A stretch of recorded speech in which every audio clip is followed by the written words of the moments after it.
odamlar gazli ichimlikdan qo'rqib qolganda. Gazli ichimlik, mana mineralka, gazli mineralka zarar emas. Shakari bo'lsa, naborot, kislorod kerak. Ichida shakari bo'lsa zarar. Buning ichida mana sok bor, gazi yo'q, lekin mumkin emas. Kompot bor. Gazi yo'q, lekin mumkin emas. Shakari bor uchun. Endi mumkin emas deb umuman ichish mumkin emas degani emas. Hatto bir 10 kun olib tashlaysiz, bir kun to'y bo'ladimi, uyingizga mehmon keladimi, bemalol ichaverasiz. Umuman olib tashlash kerak ekan, unda yashashni qiziq qolmaydi-ku degan savollar bo'ladi-da. O'smoqchimisiz? Mana buni отдельно yoshlar uchun aytaman. Muskul o'stirmoqchi odam og'ir ishlash kerak. Shart. Fizkulturani aytmayman. Muskul o'stirmoqchimi? Faqat og'ir ishlash kerak. Bo'ldi, boshqa yo'li yo'q. Qorin yo'qotib vес tashlamoqchimi?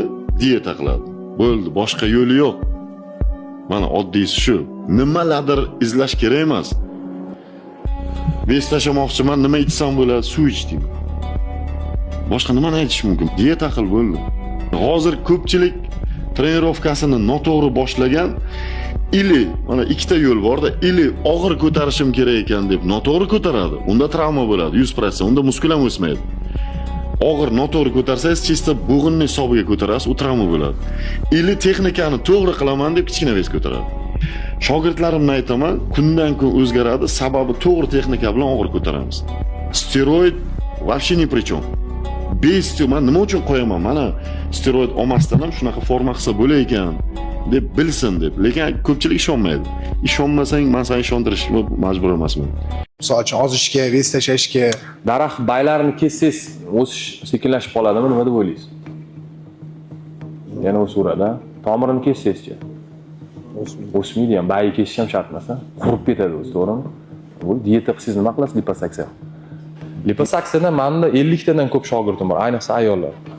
Popa qo'ydirgan, oshqozon kestirgan, mamna qo'ygan-u, eng qizig'i endi zalga boringlar, shu yerda tkань соединение bo'lmayapti deydi. O'shilmayapti, endi zalga boringlar. Liposaksiya o'sib turgan yog'i ustini kesib qo'yish deylik, bu o'sish jarayoni to'xtamadi-yu. Undan ko'ra siz ustini kesmaydi, o'sish istochniga 10 ga 5 bor og'zingiz. Shuni tikib qo'ying bo'ldi. O'zi qurib ketadi. Bugun bitsa haqida gapirib beraman. O'sha juda ko'p murabbiylar foydasi yo'q deb chiqayotgan bitsaning foydalari albatta bor. Kelinglar tushuntirib beraman. Bitsa inson kilogrammiga qarab, tanasining vazniga qarab o'lchab turib ichiladi. Biz nima qilamiz? Zalga chiqib olib, bitta porsiyani 1,5 litrlik yoki 1,5 litrlik suvga tayyorlab olib, kompot sifatida ichamiz-da, yana aytamizki, natija bo'lmadi. Yo'q, bunaqa emas. Albatta bu mashg'ulotdan oldin va mashg'ulotdan keyin ichiladi. Kunlik normasi eng kamida 30 va 35 grammni tashkil qilish kerak bo'ladi. Agar bitsa 30, 35, 40 grammgacha vazni yuqori insonlarga 40 grammgacha ichilsa, albatta ishlaydi. Mashg'ulot vaqtida ichilsa qanaqa bo'ladi deyilsa, aytamizki, podxodlar orasidagi charchoqni yo'qotib beradi va keyingi upражнениyaga, keyingi podxodga sizni tezroq tiklab beradi. Ko'p kuzatganmiz, o'sha agar oddiy suv bilan trening qiladigan bo'lsangiz, charchaysiz, uyqungiz kelishni boshlaydi. Bu esa o'z-o'zidan sizni minusga qarab ketishingizga yordam beradi. Ya'ni dangasalingiz oshishga yordam beradi. Bitsa bilan esa bunaqa narsa bo'lmaydi. Shu bois bitsani qo'rqmasdan olib ichsa bo'ladi. Bitsani albatta foydasi bor. Protein ichsam zarari yo'qmi? Boyaga ahmoqona savoldan keyingi bu ikkinchi chempion savol. Yo'q, zarari yo'q, umuman zarari yo'q. Bemalol ichaveradi. Tug'ilgandan beri protein ichadi hozirgi bolalar. Kashalar bilan protein sostavi bir xil. ovoz yaxshi. Proteinga mana aloqa yo'q.